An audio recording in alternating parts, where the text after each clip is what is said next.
Can you talk more about the fears you had, and how did you know they weren't really fears when it came to your writing, especially when you were starting out?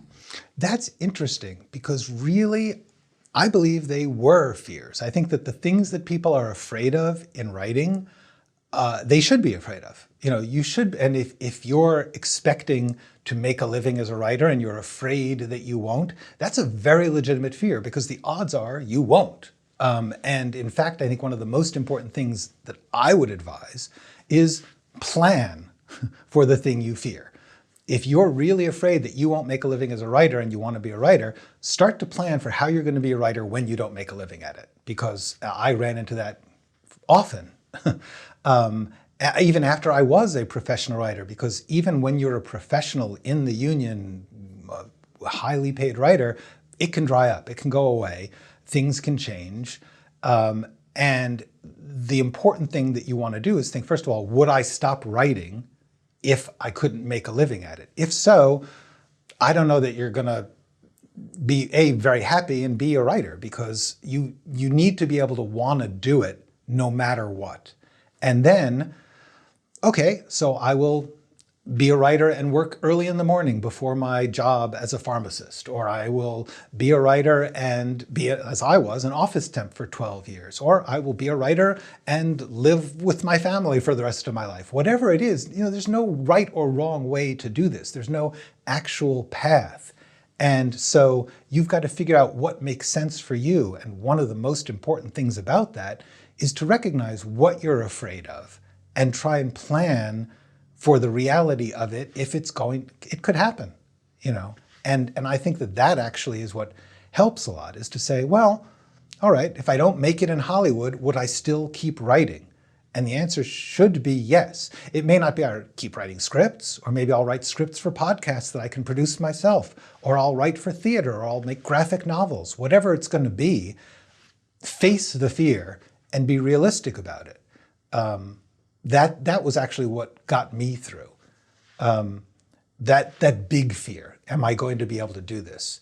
There's so many fears to being an artist, aren't there? Because I was just thinking, that's one. But then there's the fear of, am I any good?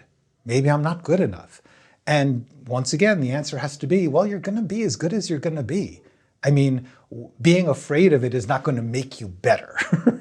So you might as well just be how you are and see where that lands you. You can't actually change many things. There's a lot of things that make it easier or harder for each of us, and every one of us is different. And for me, the fear of, you know, will this be accepted? Will this be liked? At a certain point, it's probably better to look at that fear and say, would I keep writing this even if everyone hated it?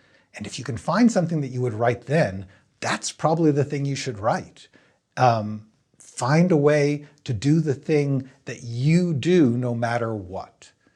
Because the rest of the fears for most of us, like nobody's going to cut your hands off if you write badly, you know? I mean, except in certain places probably. Right. But hopefully not for here in the those of US, us who are not living there, you know, these are nice problems to have, and artists should take a deep breath and recognize that. You know, the worst thing that could happen is you don't make a fortune.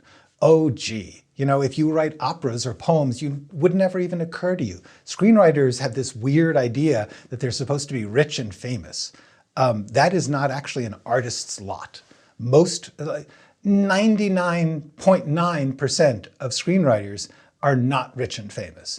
99% of working screenwriters are not even rich. You know, and certainly in the scale of what we think of as that percentage of that's what a screenwriter is.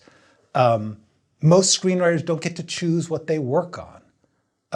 And honestly, what you're doing is balancing. You're saying, I want to get paid for writing, but I also want to write what's in my head. Well, you're not going to get to do both of those most of the time. If you write what's in your, like I was a working screenwriter for 25 years and nonstop, great jobs, exciting. I almost was never writing a project that I conceived of.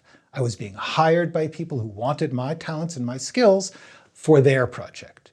And that was paying the rent and the best day job you'll ever have and some of the most wonderful experiences I've ever had. But I was not writing what I could imagine. So I had to do that on the side. Almost none of those projects went anywhere. People would read them and say, wow, that's great. We can't make that. So, that's success. Is that the picture that you all have out there of your success? No, everyone has the success picture of those 2 or 3 writers that we see interviewed who are like, oh yeah, well, I decided I was going to do this project and I called them up and I told them I was doing it and they gave me $1 million and I went and wrote it. That's just not how, that's winning the lottery. That's getting hit by lightning, being born into the royal family. If you're lucky enough that happens, great. But most of us should plan for the thing we fear. And were your fears greater at that time to make a living as a writer, or would you even get another temp job? Because with the temping, sometimes you don't know if you're going to be working from week to week, or hi, we don't need you anymore, and you're like, okay, did I do something? And which fear was greater at that time? That's actually a great question because it brings up the issue of sustainability, and by which I do not mean we recycle our projects. I mean you have to be able to have a sustainable life to be an artist, a creative person of any type. And so you need to be able to separate those and say, I need to deal with the fear of not paying the rent and not having food and not having a good relationship and all those life things that are very important.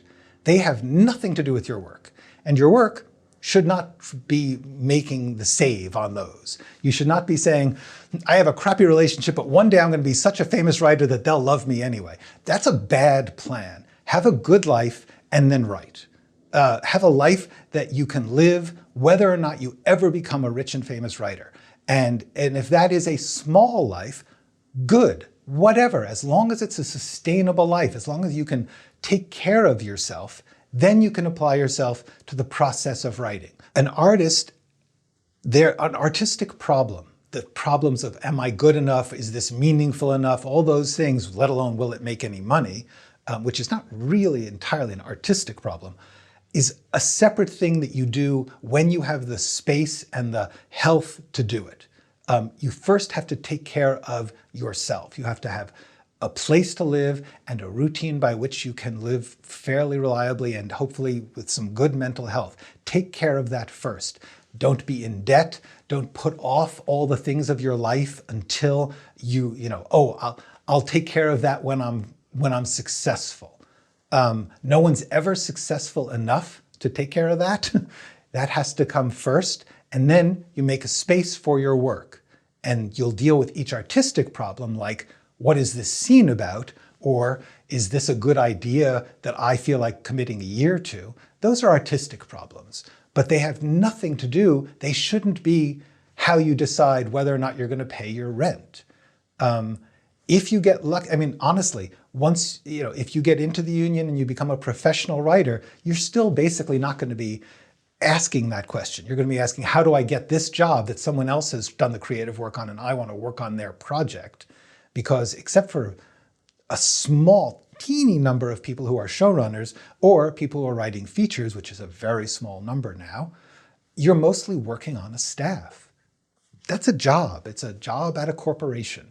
A great job at often a great corporation, and it's really cool, but it's not an artistic problem. Artistic problems should be solved with artistic things, and life problems should be definitely solved with life things, not with artistic solutions.